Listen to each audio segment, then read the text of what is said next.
കള്ളപ്പണക്കേസിൽ CMRL MD Sasidharan കർത്തയെ ED വീണ്ടും ചോദ്യം ചെയ്യും എന്ന് തന്നെയാണ് ആ വാർത്തകൾ വരുന്നത്. ശശിധരൻ കർത്തയ്ക്കും CMRL ഉദ്യോഗസ്ഥർക്കും ഉടൻ സമൻസ് നൽകും.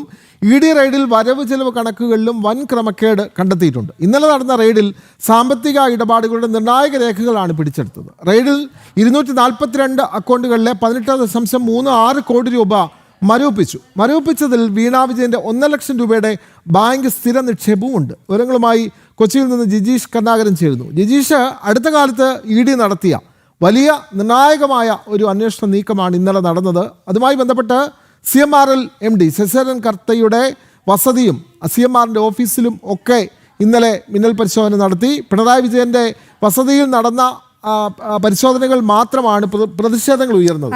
CMRLന്റെ ഓഫീസുകളിലും സമാനമായ നിലയിൽ പരിശോധനകൾ നടന്നു. വീണ്ടും ശശിധരൻ കർത്തയെ ചോദ്യം ചെയ്യും എന്നുള്ള വാർത്തകൾ പുറത്തു വരുന്നുണ്ടല്ലോ. അത് മാത്രമല്ല, വരവ് ചെലവ് കണക്കിൽ വലിയ ക്രമക്കേടുകളും കണ്ടെത്തിയിട്ടുണ്ടല്ലോ. വീണ വിജയന്റെ 1 ലക്ഷം രൂപയുടെ ബാങ്ക് സ്ഥിര നിക്ഷേപവും അതുകൂടാതെ ഫോണും പിടിച്ചെടുത്തു എന്നുള്ള വാർത്തകളും പുറത്തു വരുന്നുണ്ടല്ലോ. കൂടുതൽ വിവരങ്ങൾ ജിജീഷ് കരുണാകരൻ.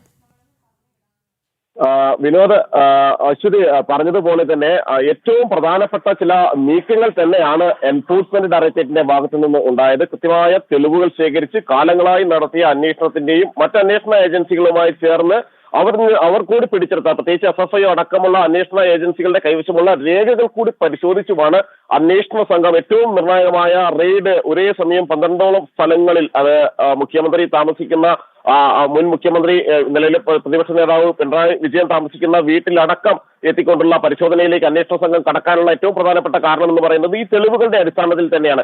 അതിലാണ് ആ ഒരു റെയ്ഡിന്റെ തുടർച്ചയായിട്ടാണ് ഇത്രയധികം അക്കൗണ്ടുകളിലെ പണം 18 കോടിയിലധികം രൂപ മരവിപ്പിച്ചിരിക്കുന്നത്. 242 അക്കൗണ്ടുകൾ, അതിൽ വിവിധ വ്യക്തികളുണ്ട്, ഇതുമായി ബന്ധപ്പെട്ട സ്ഥാപനങ്ങളുണ്ട്, ഈ കേസുമായി ബന്ധപ്പെട്ട ആളുകളുടെ സ്ഥാപനങ്ങളുണ്ട്. അത്തരത്തിലാണ് മരവിപ്പിച്ചിരിക്കുന്നത്. നേരത്തെ പറഞ്ഞതുപോലെ തന്നെ 1.5 ലക്ഷം രൂപയുടെ സ്ഥിര നിക്ഷേപം വീണ വിജയന്റേതായി മരവിപ്പിക്കുകയും ചെയ്തിട്ടുണ്ട്. ഈ സാമ്പത്തിക ഇടപാടുകൾ, സ്ഥിര നിക്ഷേപങ്ങൾ സംബന്ധിച്ചെല്ലാം തന്നെ വിശദമായ ഒരു അന്വേഷണത്തിലേക്ക് കടക്കുമെന്ന കാര്യം നേരത്തെ തന്നെ എൻഫോഴ്സ്മെന്റ് ഡയറക്ടറേറ്റ് വ്യക്തമാക്കുകയും ചെയ്തിട്ടുണ്ട്.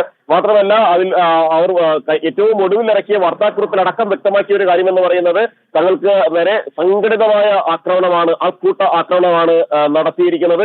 ഇതിന് പിന്നിൽ ഗൂഢാലോചനയുണ്ട് എന്ന് അന്വേഷണ ഏജൻസിയായ എൻഫോഴ്സ്മെന്റ് ഡയറക്ടറേറ്റ് തന്നെ വാർത്താക്കുറിപ്പിലൂടെ വ്യക്തമാക്കി. ഇന്നലെ രാത്രി വളരെ വൈകി പുറത്തിറങ്ങിയ വാർത്താക്കുറിപ്പിലൂടെ വ്യക്തമാക്കുകയും എല്ലാം തന്നെ ചെയ്തിരുന്നു. ഒപ്പം തന്നെയാണ് CMRL കേന്ദ്രീകരിച്ച് ഇന്നലെ നടന്ന 2 പ്രധാനപ്പെട്ട പരിശോധനകൾ. ഒന്ന് CMRLന്റെ മാനേജിംഗ് ഡയറക്ടറുടെ വീട്ടിലും മറ്റൊന്ന് CMRLന്റെ ആലുവയിലെ ഓഫീസിലുമായിരുന്നു 2 പരിശോധനകൾ നടന്നത്. ആ പരിശോധനകളിലാണ് സുപ്രധാനമായ രേഖകൾ പലതും അന്വേഷണ സംഘം പിടിച്ചെടുത്തിരിക്കുന്നത്. നേരത്തെ SFIO പിടിച്ചെടുത്തതിനപ്പുറം, കണ്ടെടുത്തതിനപ്പുറമുള്ള രേഖകൾ പലതും അന്വേഷണ സംഘം പിടിച്ചെടുത്തിട്ടുണ്ട്. ഈ രേഖകൾ കൂടി പരിശോധിച്ചുകൊണ്ടായിരിക്കും ഇനിയുള്ള പ്രധാനപ്പെട്ട നീക്കങ്ങൾ എന്ന് പറയുന്നത്. അതിന്റെ ഭാഗമായിട്ട് തന്നെയാണ് ശശിധരൻ കർത്തയെ ചോദ്യം ചെയ്യുന്നത്. കാരണം 2 വർഷം മുമ്പ് ശശിധരൻ കർത്തയെ എൻഫോഴ്സ്മെന്റ് ഡയറക്ടറേറ്റ് വീട്ടിലെത്തി, ആലുവയിലെ വീട്ടിലെത്തി ചോദ്യം ചെയ്തിരുന്നു. അന്ന് ഡെപ്യൂട്ടി ഡയറക്ടർ സിനിയുടെ നേതൃത്വത്തിൽ നേരിട്ടുള്ള ചോദ്യം ചെയ്യൽ തന്നെയായിരുന്നു നടത്തിയത്. കഴിഞ്ഞ ദിവസം മുൻ മുഖ്യമന്ത്രി പിണറായി വിജയന്റെ വീട്ടിൽ പരിശോധനയ്ക്ക് നേതൃത്വം നൽകിയ അതേ ഉദ്യോഗസ്ഥരുടെ നേതൃത്വത്തിൽ വളരെ മണിക്കൂറുകൾ നീണ്ട ചോദ്യം ചെയ്യലുകളും പരിശോധനകളും എല്ലാം തന്നെയാണ് ശശിധരൻ കർത്തയുടെ വീട്ടിൽ നടത്തി. പല ഘട്ടങ്ങളിലും ശശിധരൻ കർത്ത ചോദ്യം ചെയ്യലുമായി സഹകരിച്ചിരുന്നില്ല. ശാരീരിക പ്രശ്നങ്ങൾ ചൂണ്ടിക്കാണിച്ചുകൊണ്ട് ചോദ്യം ചെയ്യലിൽ നിന്ന് ഒഴിഞ്ഞു മാറാൻ ശ്രമിച്ച ഘട്ടത്തിലായിരുന്നു മെഡിക്കൽ വിദഗ്ധരുടെ കൂടി പരിശോധനയുടെ അടിസ്ഥാനത്തിൽ ആരോഗ്യ പ്രശ്നങ്ങളില്ല എന്ന് വ്യക്തമാക്കി അന്ന് ചോദ്യം ചെയ്തത്. എന്നാൽ പിന്നീട് പല ഘട്ടങ്ങളിലും അന്വേഷണവുമായി സഹകരിക്കാൻ ശശിധരൻ കർത്ത തയ്യാറാകാത്ത പശ്ചാത്തലത്തിലാണ് ഒരിക്കൽ കൂടി സമൻസ് നൽകി വീണ്ടും ചോദ്യം ചെയ്യുക. ഇന്നലത്തെ റെയ്ഡിന്റെ കൂടി തുടർച്ചയായിട്ടുള്ള ഒരു ചോദ്യം ചെയ്യൽ നടപടിയിലേക്ക് അന്വേഷണ സംഘം പ്രധാനമായും കടക്കുന്നത്.